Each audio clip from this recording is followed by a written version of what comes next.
반갑습니다. 산골의 아침입니다. 오늘 말씀 에베소서 6장 19절 말씀입니다. 또 나를 위하여 구할 것은 내게 말씀을 주사 나로 입을 열어 복음의 비밀을 담대히 알리게 하옵소서 할 것이니. 아멘. 자, 오늘 이 말씀은 사도 바울이 에베소 교회를 향해서 나를 위해서 기도해 달라 하고 말씀하신 내용인데 세 가지 요점이 있습니다. 근데 이 세 가지 요점은 우리 사역자들이 특별히 염두에 두고 유념해야 될 그런 세 가지 요점인데 확실하게 좀 우리가 깨닫고 이 부분이 우리의 사역과 모든 일에 있어서 잘 적용이 돼야 되겠다 싶습니다. 첫 번째로는 말씀을 하나님이 주셔야 된다. 이것을 구하라고 한 것은 하나님이 주셔야 받을 수 있기 때문에 구하라고 하시는 것이죠. 기도 부탁을 하는 것입니다. 그럼 우리는 이 말씀을 받는 것에 대해서 지난 영상에서 제가 말씀드린 것이 이제 이 말씀이 로고스로 기록이 되어 있다 했습니다. 우리가 읽고 보고 연구하는 이 말씀이 하나님이 주셔야 되는 말씀이다. 근데 흔히 우리가 그냥 말씀을 받는다 했을 때 성경 구절을 문맥에서 따로 떼서 그냥 나한테만 의미 있는 말씀으로 받는 것, 그걸 말씀 받는다 이렇게 생각하시는 분도 계신데 간혹 그렇게 성령께서 말씀을 주셔서 개인적으로 인도하심이나 이런 것에서 활용하실 때도 있습니다. 그러나 여기서는 그 뜻은 아닙니다. 그걸 부정하자는 것이 아니라 여기서 말씀을 주사하는 것은 이 말씀이 그냥 레마가 아니라 기록된 말씀이 더 확실한 계시로서 깨달아지고 이것이 우리의 사역과 삶에 있어서 완전한 전환점이 될 수 있는 그런 것을 얘기해 주고 있는 것입니다. 예를 들자면 마틴 루터가 늘 말씀을 읽는 사람이었죠. 성경을 읽고 공부하고 그런 것이 일상화된 그런 사람이지 않습니까? 그런데 어느 날 로마서 말씀을 읽고 오직 의인은 믿음으로 말미암아 살리라. 이 말씀이 깨달아진 것이죠. 말씀을 받은 것입니다. 그러니까 하나님의 말씀이 우리에게 주어져야 된다는 것이죠. 그러면 어떤 일이 일어납니까? 완전히 교회가 개혁되는 일이 일어나는 것입니다. 오늘날 우리 사역자들에게 정말 필요한 것이 바로 이런 내용입니다. 기록된 말씀이 정녕 이런 뜻이구나. 이 말씀이 이런 것이구나 하는 것을 깨닫는 것입니다. 그건 하나님 말씀을 주셔야 됩니다. 연구해서 깨달으면 되잖아요. 연구해서 깨닫는 것도 있지만 그것은 주제에 한계가 있습니다. 자신이 가지고 있는 그 편견과 그동안의 그런 고정관념을 깨뜨린다는 것은 굉장히 어려운 것입니다. 심지어 오순절 성령이 강림하셨음에도 불구하고 베드로는 고넬료가 왔을 때 주저합니다. 그리고 고넬료 집에 갔을 때조차도 유대인으로서 이방인과 교제하는 것은 좀 아닌데 이렇게 그런 태도를 가지고 하는 걸 보지 않습니다. 우리는 사실 이런 내용을 보면 경악할 만한 그런 일입니다. 그걸 깨뜨리는 게 그렇게 힘들구나. 오순절 성령 강림을 하셨음에도 불구하고 베드로는 아직도 자신이 유대인과 거기에 한정되어 있는 그런 사고방식을 가지고 있는 것입니다. 그래서 이방인의 사도로서 바울이 따로 부름받은 것인지도 모르죠.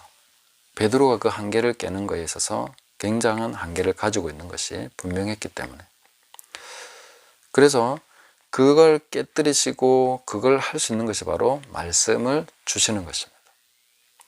사도 바울은 자신도 유대인이 맞지만 부름받은 이후에 아라비아 광야로 가서 정말 말씀을 제대로 깊이 파고들었습니다. 그래서 정말 말씀을 받은 것이죠. 자기가 어려서부터 외우면서 공부해왔던 이 말씀이 정말 이 말씀이 맞나? 눈앞에 예수님이 십자가를 지시고 돌아가시는 것을 본 사람들도 깨닫지 못했습니다. 그 찌른 자도 깨닫지 못했습니다. 사도 바울은 말씀을 통해서 다시 그것을 재정리하게 됐습니다. 그런 과정이 바로 말씀을 받는 과정입니다. 날마다 외우는 바 안식일에 관한 이야기나 메시아에 관한 것이나 이런 것들을 못 깨달으면 말씀을 받지 못하면 거기에 대해서 알지 못하는 것입니다. 깜깜한 가운데 있게 되는 것이다 하는 것을 우리가 깨달아야 되겠다는 것입니다. 그래서 사역자는 이 차이점을 알아야 됩니다. 내가 연구해서 아는 것과 하나님이 말씀을 주시는 것은 다른 것이라는 것을 알아야 됩니다. 같은 것이 아닙니다. 그리고 레마, 개인적으로 인도하심이나 깨달음을 주시는 부분에서 주신 말씀과 이 말씀을 주시는 이것과 또 차이가 있다는 것도 알아야 됩니다. 그래서 이것을 잘 구분하셔서 어떤 하나를 무시하자는 것이 아니라 이 모든 것이 잘 구분되어서 특별히 말씀을 우리가 받아야 된다. 하나님 말씀을 주셔야 된다. 이 부분에 그 마음을 가지고 간절함을 가지고 하나님 앞에 기도해야 된다. 기도해야 주시는 것이다. 이렇게 우리가 깨달아야 되겠습니다. 두 번째로는 입을 열어, 이 부분입니다. 입을 열어야 된다. 뭐 내가 가진 입이니까 열면 되지라고 생각할 수 있지만 하나님께서 입을 통해서도 역사하실 수 있다 하는 것을 또 우리가 깨달아야 되고, 또 하나는 들을 사람이 있어야 되는 것이죠. 입을 열어 이 말씀 안에는 그 들을 사람도 하나님이 준비하셔야 된다 하는 그 뜻이 들어있다고 볼 수 있습니다. 내가 혼자서 아무리 입을 열어도, 지금 이 방에는 저 혼자 있습니다. 입을 열어서 아무리 말을 해도 들을 사람 없으면 아무 소용없는 거 아니겠습니까?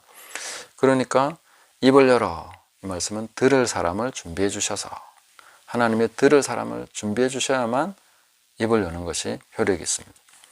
사도행전을 보면 하나님이 루디아의 귀를 열어서 듣게 하셨다, 이렇게 말씀해 주고 있습니다. 청종을 하게 하신 것이죠.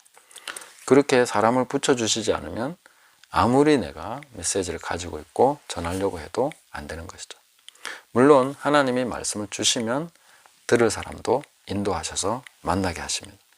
그런 것을 저는 믿습니다. 그래서 이것을 기도해야 된다 하는 것입니다. 말씀을 받는 것도 기도해야 되고 입을 여는 것도 기도해야 됩니다. 세 번째로 볼 수 있는 것은 담대해야 된다. 이 담대함이 바로 하나님으로부터 주어진다는 것입니다. 성령 충만한 사람의 특징이 바로 담대함입니다. 이 담대한 마음을 하나님이 주시는 것이다. 어떻게 해서 이것이 하나님으로부터 옵니까? 빛을 통해서 확실하게 보았기 때문에. 사도 베드로는 이렇게 말하죠. 우리는 보고 들은 것을 말하지 않을 수 없다. 이게 바로 담대함입니다. 물론 성령 받아서 담대한 것도 있지만 제자들이 깨닫지 못해서 담대하지 못한 것도 있었습니다. 그러니까 오순절 성령이 강림하신 이후에 제자들은 담대해지는 것이죠. 그냥 약물 효과처럼 그런 것을 넘어서 그 확실하게 알아진 것이죠. 분명하게 깨달아진 것이죠. 그러니까 거기로부터 담대함이 오는 것입니다. 그리고 말씀만 깨달은 것이 아니라 다른 현상들에 대해서도, 사람들에 대해서도 확실하게 깨달아집니다. 그래서 사람들이 어떤 존재인지를 알아버렸기 때문에 안 무서운 것이죠. 그래서 하나님 앞에서 너희 말을 듣는 것이 옳은지, 하나님 말씀 듣는 것이 옳은지 판단해라, 이렇게 말씀하시지 않습니까? 그러니까 이 사람들이 어떤 존재인지 알아버리는 거죠. 그리고 성령 안에서 우리가 하나님이 어떤 분이신지도 압니다. 그러니까 우리가 진정으로 두려워해야 될 분은 하나님밖에 없다는 것을 확실하게 알아버리면 담대해지는 것이죠.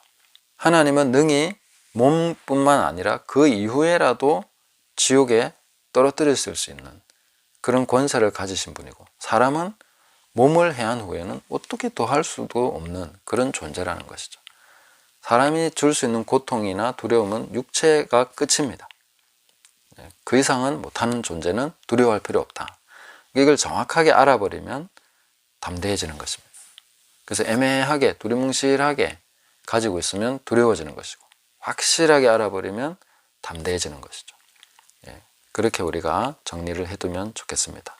그래서 오늘 이 말씀을 통해서 사역자가 알아야 될 세 가지 중요한 것은, 말씀은 하나님이 주셔야 된다. 연구도 해야 되죠. 물론 해야 됩니다. 그렇지만 하나님이 주시는 것과 그것은 다르다 하는 것을 분명하게 인식해야 되고, 입을 열어서 들을 사람을 준비하셔서 들을 수 있도록 해주셔야 된다 하는 것이고, 세 번째로는 담대함, 그 확실한 깨달음과 빛 가운데에서 담대해지는 것, 이런 것을 우리가 사모하면서 하나님 앞에 기도하고, 또 사역자를 위해서 기도하시는 분들은 이것을 놓고 기도해 주시기를 바랍니다. 그래서 하나님의 은혜로 말미암아 사역이 풍성해지고 듣는 분들도 큰 유익과 은혜를 받게 되는 그런 일이 있게 되는 것입니다. 이런 일이 우리 가운데서 계속 풍성하여지기를 예수님의 이름으로 축복합니다. 감사합니다.